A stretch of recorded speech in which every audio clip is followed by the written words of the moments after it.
Lucas 16, versículo 10 ao 12. Começando no 10, assim, fala o Senhor: quem é fiel no mínimo, também é fiel no muito. Quem é injusto no mínimo, também é injusto no muito. Pois, se nas riquezas injustas não fostes fiéis, quem vos confiará as verdadeiras? E se no alheio não fostes fiéis, quem vos dará o que é vosso? Hoje nós vamos começar uma nova série, como eu anunciei, e a série será intitulada Riquezas Verdadeiras. Riquezas Verdadeiras. E nós tomamos isso do versículo 11. Pois se nas riquezas injustas não fostes fiéis, quem vos confiará as verdadeiras? Então aqui Jesus deixando claro que existem dois tipos de riquezas: as verdadeiras e as injustas. Essas injustas não quer dizer riquezas adquiridas de forma ilícita, desonesta, erradas. Não é isso. O injusto é em referência à verdadeira, à celestial, à santa, à sagrada riqueza. Tá? Então não quer dizer que riqueza injusta seja necessariamente uma riqueza ilegal, ilícita. Mas nós vamos então definir no decorrer dessa série o que são riquezas verdadeiras e as consequências de tê-las ou não tê-las e como isso afeta a nossa vida. A nossa fé, a nossa fidelidade, em grande parte depende do que nós entendemos como riqueza, como tesouro, como algo valioso. Riqueza, ela é aquilo ao qual nós atribuímos valor ou preciosidade.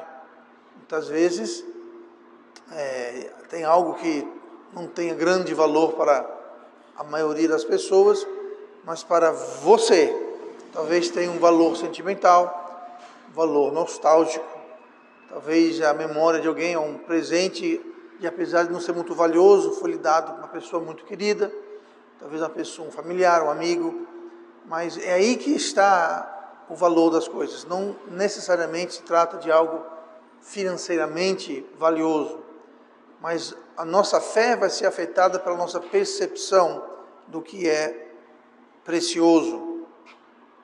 Se nosso conceito de riqueza é falho, então nossa fé será falha. Temos que ter o conceito correto. Se nós não sabemos valorizar e lidar com o que tem valor de verdade, isso vai nos desnortear e nós vamos ter vários problemas.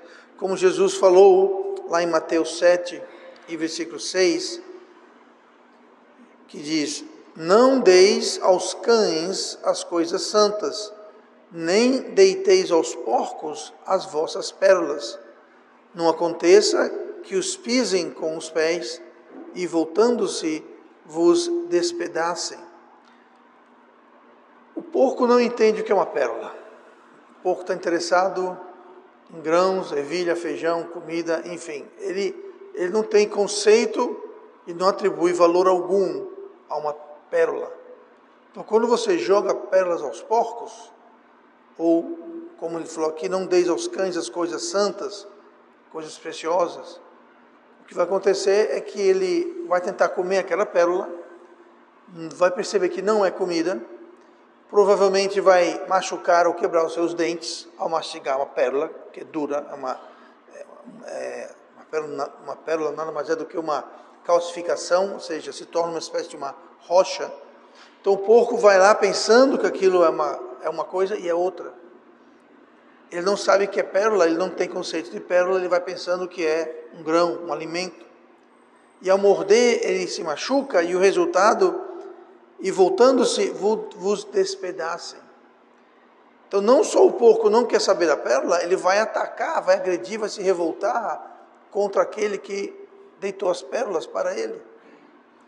E acontece que nós podemos ter o mesmo conceito, em vez de valorizar aquilo que é realmente precioso, os tesouros, as riquezas verdadeiras, nós não vamos apreciá-las, aquilo não nos faz bem ou não nos fará bem, porque não temos conceito do que é, e nós vamos acabar atacando aquele que nos deu aquelas coisas, que em última instância é Deus.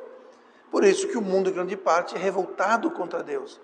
Eles não entendem as riquezas verdadeiras que Deus dispõe, as rejeitam e se viram contra o Deus que lhe deu as riquezas verdadeiras. Então, Provérbios 1:22 diz assim: até quando, ó simples, amareis a simplicidade, e vós, escarnecedores, desejareis o escárnio, e vós, insensatos, odiareis o conhecimento. Então, o insensato, que é um tolo, um escarneador, um simples, tudo isso é insensato, ele odeia o conhecimento, assim como o porco odeia as pérolas. Agora, se você jogar pérolas a mim e a você, nós vamos apreciar, seremos gratos, vamos colocar aquilo para bom uso, fazer talvez uma joia, fazer um colar, vender, trocar aquilo por dinheiro, enfim, nós vamos apreciar e vamos ser abençoados por aquilo. O tolo não, o tolo é como o porco, ele não sabe o que é, não entende, não aprecia e se revolta com quem as dá, justamente por não entender. Então, nós não podemos conhecer, compreender as riquezas verdadeiras se nós não as definirmos primeiro. E é o que nós vamos tentar fazer nesta série. Muitos dos nossos problemas que sofremos como crentes e muitas das situações que nós nos encontramos como pessoas, muitas vezes são decorrentes justamente da falta da compreensão do que são riquezas verdadeiras. Nós acabamos desprezando as riquezas verdadeiras, como os porcos fazem, e nós não as abraçamos. Nós ficamos com as riquezas injustas, as riquezas mundanas, as riquezas falsas, que não nos trazem grande proveito. Então a Bíblia fala muito sobre riquezas verdadeiras. Eu vou só agora mencionar alguns rápidos versículos, não vou nem ler, só vou citar o tipo de riqueza, mas em Romanos 2:4 fala sobre as riquezas da sua benignidade e paciência e longanimidade. Romanos 11:33 fala das riquezas da sabedoria, do conhecimento de Deus. Efésios 1:7 fala das riquezas da sua graça. Efésios 3:8 fala das riquezas incompreensíveis de Cristo. Romanos 9:23, Efésios 1:18, 3:16, Colossenses 1:27 fala das riquezas da sua glória. Então Deus quer que saibamos definir, identificar e buscar as riquezas verdadeiras. Filipenses 4:19 e Romanos 11, versículo 2, faz uma comparação e um contraste entre as riquezas de Deus e as riquezas do mundo. É importante a gente saber distinguir. E hoje nós vamos ver 3 dessas riquezas e as consequências que elas podem ter em nossas vidas. Olhem comigo para Romanos 11 e versículo 33, onde nós lemos o seguinte: ó profundidade das riquezas, tanto da sabedoria como do conhecimento de Deus. Quão insondáveis são os seus juízos e quão inescrutáveis os seus caminhos. Quem aqui já ouviu falar no adágio, tem que ter dinheiro para fazer dinheiro? Quem já ouviu isso? Pois é, você tem que ter dinheiro para fazer dinheiro. Para fazer riqueza verdadeira, para conhecer a verdade, nós temos que ter riquezas verdadeiras. Sem essas riquezas verdadeiras, nós não conseguiremos adquirir os conceitos de Deus e, de fato, riquezas. Por exemplo, uma grande riqueza de Deus que eu vou abordar aqui rapidamente é o temor de Deus. O temor de Deus é uma grande riqueza. Vai impactar muito a nossa vida, nosso caminhar cristão, e é precioso. Mas como é que se adquire essa riqueza do temor de Deus? Provérbios 9, versículo 10, nos ensina isso, dizendo: o temor do Senhor é o princípio da, marque bem, sabedoria, e o conhecimento do santo, a prudência. Então aqui nós temos a palavra sabedoria, conhecimento, prudência. Prudência é outra palavra para sabedoria. Aí nós temos sabedoria e conhecimento, que é justamente duas das coisas que são referidas como riqueza em Romanos 11, 33. A profundidade das riquezas, tanto da sabedoria como do conhecimento de Deus. Então, em Romanos 11, Deus está dizendo da profundidade da riqueza da sabedoria e do conhecimento. E o temor de Deus vem do quê? Da sabedoria e do conhecimento. O temor do Senhor é o princípio da sabedoria e o conhecimento do santo, a prudência. Então, sem as riquezas da sabedoria e o conhecimento de Deus, nós ficamos sem o temor de Deus e também ficamos indefesos e ficamos à mercê dos tropeços da vida. Eclesiastes 7, versículo 12, porque a sabedoria serve de defesa. A sabedoria serve de defesa. E continua, como de defesa serve o dinheiro. Mas a excelência do conhecimento é que a sabedoria dá vida ao seu possuidor. Então o dinheiro tem algum valor em trazer defesa. Com ele você pode comprar uma arma, você pode comprar uma jaqueta à prova de balas, você pode contratar segurança, você pode, enfim, você tem alguma defesa. Mas a sabedoria e o conhecimento são muito melhores porque ele dá vida. Dinheiro não dá vida. É o que está dizendo aqui. Então, a defesa serve de sabedoria, a excelência do conhecimento, mais uma vez, sabedoria, conhecimento. As duas riquezas que são mencionadas em Romanos 11 e versículo 33. Então, com essas riquezas de conhecimento e sabedoria, nós somos guardados e protegidos por este tesouro. Como diz em Provérbios 2, versículo 10.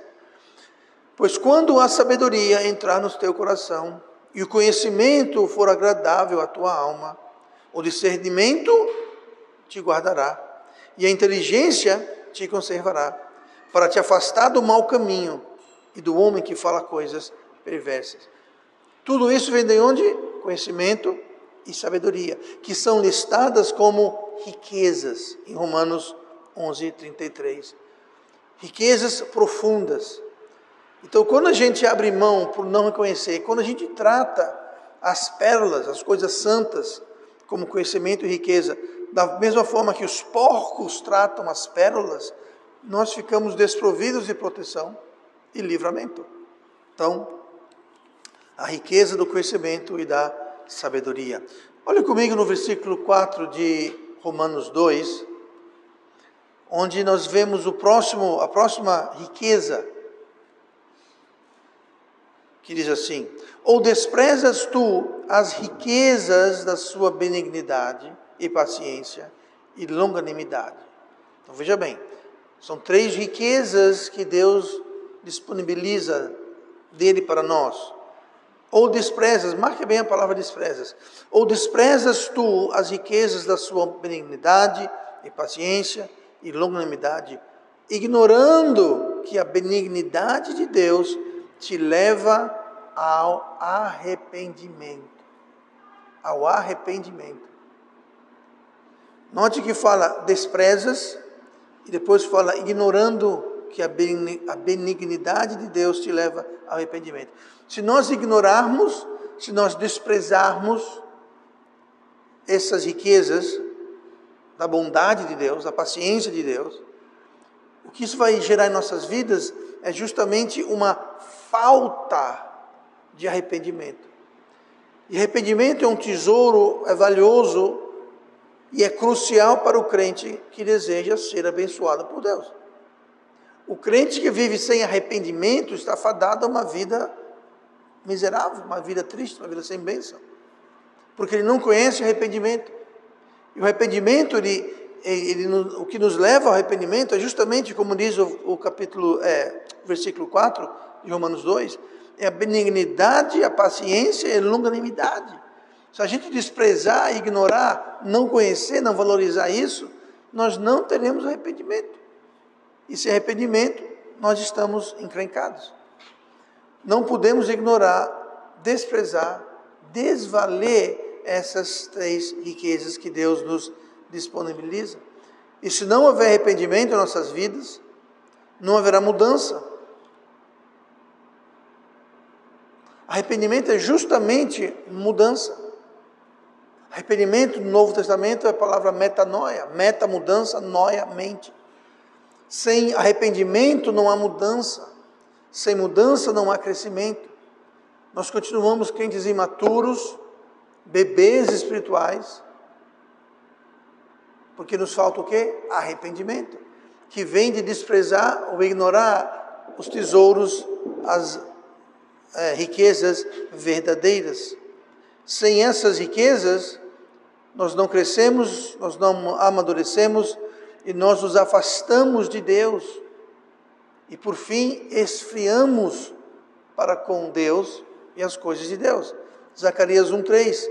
Portanto disse-lhes, assim diz o Senhor dos Exércitos, tornai-vos para mim, diz o Senhor dos Exércitos, e eu me tornarei para vós, diz o Senhor dos Exércitos. Essa palavra tornai poderia muito bem ser arrepender. É justamente uma mudança de direção. Deus fala, volte a mim que eu volto a você. Tornai a mim, eu tornarei a vós. Por que tornai a mim? Porque eles haviam se destornados. Eles haviam se afastados. Eles haviam se virados. Por quê? Falta de arrependimento. Eles faziam coisas erradas, eram rebeldes, desobedientes, mas eles não se arrependiam. Eles não mudavam a mente, não mudavam suas ações e, consequentemente, acabaram se afastando de Deus. E Deus fala, volte a mim que eu volto a você. A gente se encontra na metade do caminho. Não fui eu que me afastei, foi vocês que se afastaram, voltem. Por que se afastaram? Não valorizaram, não tomaram posse, deram valor para as riquezas da sua benignidade, paciência e longanimidade. Desprezaram e ignoraram.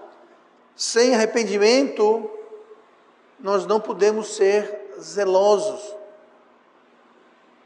ou desejosos de Deus. Lá em Apocalipse 3,19, Jesus falou assim, eu repreendo e castigo a todos quantos amo. Sê, pois, zeloso e arrepende-te. Sê, pois, zeloso e arrepende-te. Por que eles não estavam se arrependendo? Porque não estavam sendo zelosos. Zelosos, a palavra zeloso em grego é a palavra zelou, meio óbvio. E essa palavra zelou significa desejoso. Significa ter um ardente sentimento para com. Quase uma espécie de, muitas vezes é traduzido como ciúme. Zeloso, ciúme. Você é ciumento daquilo que você tem apreço, aquilo que você tem amor, aquela coisa. Você é ciumento daquilo. Então aqui Deus está dizendo, devemos ser zelosos, devemos ter um desejo ardente para com as coisas de Deus. E como se faz isso? Se arrependendo. Por quê? Porque aquele desejo, aquele sentimento ardente para com as coisas de Deus, não tem mais. Porque não tem arrependimento. Arrependimento, a gente se afasta de Deus, nos arrependemos e voltamos. Fazemos alguma coisa que desagrada a Deus, nós nos arrependemos, mudamos e voltamos para Deus. Sem arrependimento, a gente vai passo a passo, pouco a pouco, nos afastando, nos esfriando, nos distanciando de Deus. Por quê? Porque não estamos valorizando as riquezas. Nós estamos desprezando as riquezas da sua benignidade, paciência e longanimidade. Nós estamos ignorando que a benignidade de Deus nos leva ao arrependimento. Por isso, não está nos levando ao arrependimento. Não estamos reconhecendo aquelas pérolas. Estamos sem nos voltando e despedaçando aquele que nos deu esses tesouros, ou seja, o próprio Deus. Então veja como é importante termos um conceito correto de verdadeiras riquezas. Em português, zeloso significa aquele que dispensa grande atenção, afeto, interesse e cuidados. Nós somos zelosos para com Deus. Nós dispensamos grande atenção, afeto, interesse e cuidados. Ou a gente o que der o que for somos zelosos ou não? Falta de zelo é falta de arrependimento. Falta de arrependimento é desprezar e ignorar as riquezas da bondade de Deus. Nós não compreendemos que a bondade de Deus é tamanha que aquilo que nós merecemos, Deus não nos dá. Deus nos trata muito, muito, infinitamente melhor do que nós merecemos. E em vez de ter gratidão, de arrependimento, uma mudança de mente, nós não temos isso. E acabamos nos afastando de Deus. Você está frio, distante, desinteressado, sem zelo das coisas do Senhor? Lhe falta zelo, lhe falta arrependimento, lhe falta reconhecimento das riquezas verdadeiras. Como vimos em Apocalipse 3,19, resulta numa vida de repreensão e disciplina divina.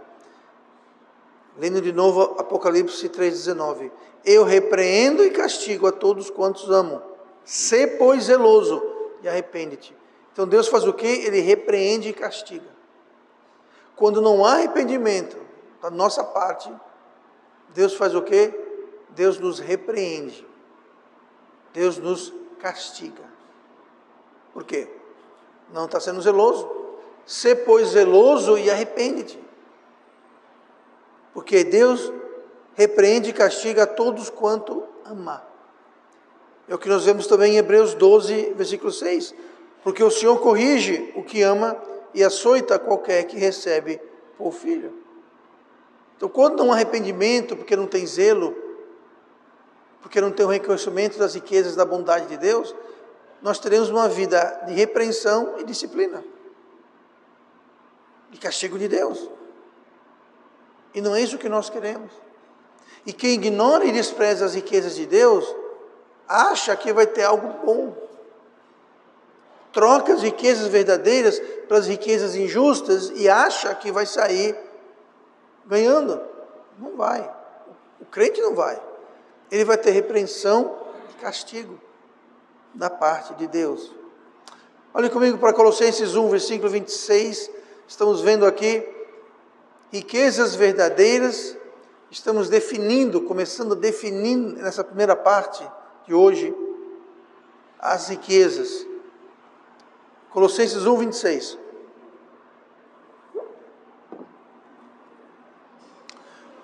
O mistério que esteve oculto desde todos os séculos e em todas as gerações, e que agora foi manifesto aos seus santos, aos quais Deus quis fazer conhecer quais são as, riquezas da glória deste ministério entre os gentios, que é Cristo em vós, esperança da glória, a quem anunciamos, admoestando a todo homem e ensinando a todo homem em toda a sabedoria, para que apresentemos todo homem perfeito em Cristo Jesus. Você vê que ele repete muito esse termo, todo homem, todo homem, todo homem. Isso está ligado no versículo 27, quando fala das riquezas da glória desse ministério entre os gentios. Aí ele fala, todo homem. Por quê? Porque o ministério da glória de Deus foi primeiramente para o judeu. E até Cristo, ou depois de Cristo na realidade, o gentio não fazia parte desse mistério, não fazia parte desta glória, dessa riqueza da glória. Mas ele fala, as riquezas da glória desse ministério entre os gentios, ou seja, agora é para todo homem. Por isso que ele fala, a todo homem, a todo homem, a todo homem. Então, uma das riquezas de Deus é anunciar o Evangelho. Todos nós aqui somos gentios. Se nós somos salvos, é porque a glória a riqueza da glória de Deus nos alcançou, sendo nós gentis. Isso é uma riqueza. Sabe por quê? Porque por este ministério da glória, nós somos salvos. E a salvação é a maior riqueza, o maior presente que Deus pode dar para qualquer um. E hoje Ele dá a qualquer homem, a todo mundo, a todo homem. Não precisa ser gentil, precisa apenas crer. Então nós somos encarregados de anunciar as riquezas do Evangelho da glória de Deus, dentre os gentios. Esse ministério de anunciar, como nós lemos aqui, aos quais Deus quis fazer conhecer quais são as riquezas da glória desse ministério entre os gentios, que é Cristo em vós, esperança da glória. Cristo agora está em nós. Não está mais em um templo em Jerusalém, Ele está em cada crente. E cada crente deve levar esta riqueza da glória de Deus a todo homem, a todo gentil, toda tribo, toda nação, toda língua, em todos os lugares. Se você soubesse o local, uma ilustração aqui. Se você soubesse o local de uma fonte de água, e essa água, ao tomar um gole, curasse todas as dores, curasse todas as doenças, e além de jorrar essa água milagrosa, também jorrava notas de R$100 o dia inteiro. Se você soubesse o local de tal fonte, você guardaria o segredo?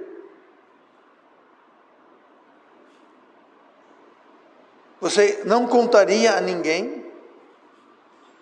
Se a resposta é, não pastor, eu não contaria para ninguém, então sinto muito, mas você não presta.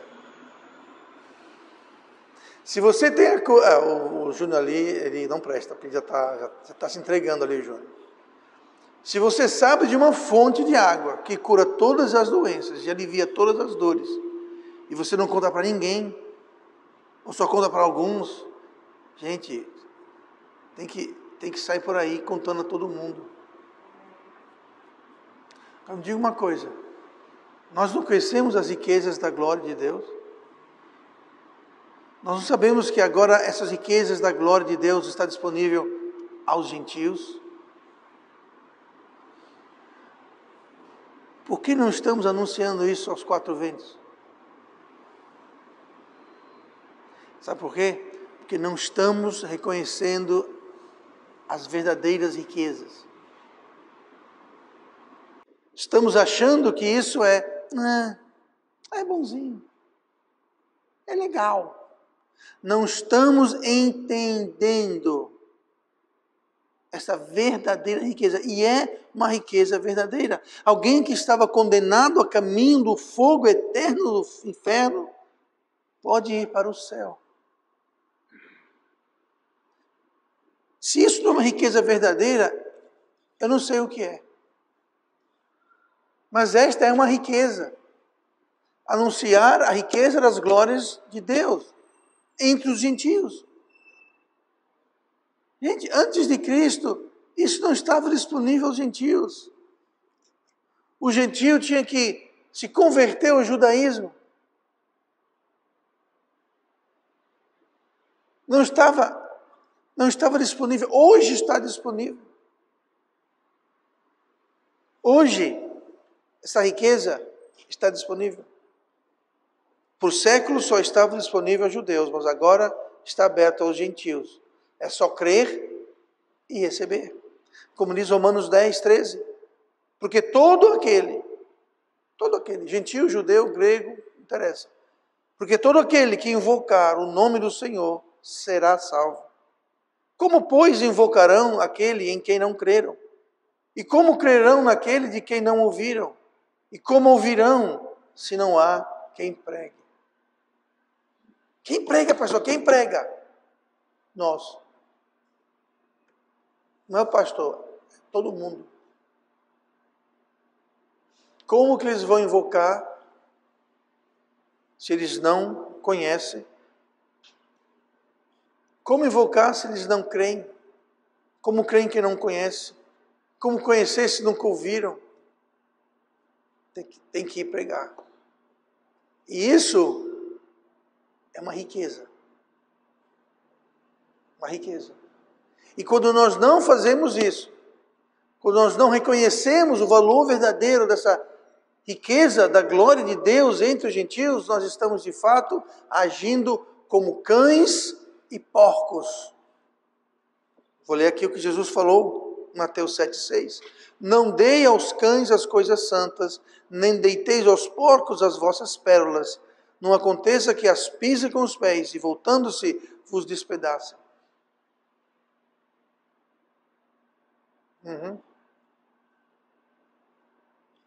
Não vamos agir como cães e porcos, que não reconhecem o valor das riquezas verdadeiras e têm raiva daqueles que os dão.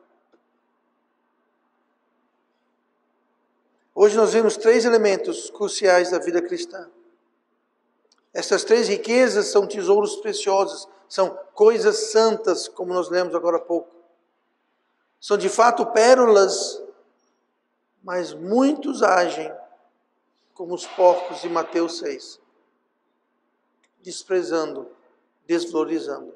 Então vamos identificar e vamos valorizar as verdadeiras riquezas.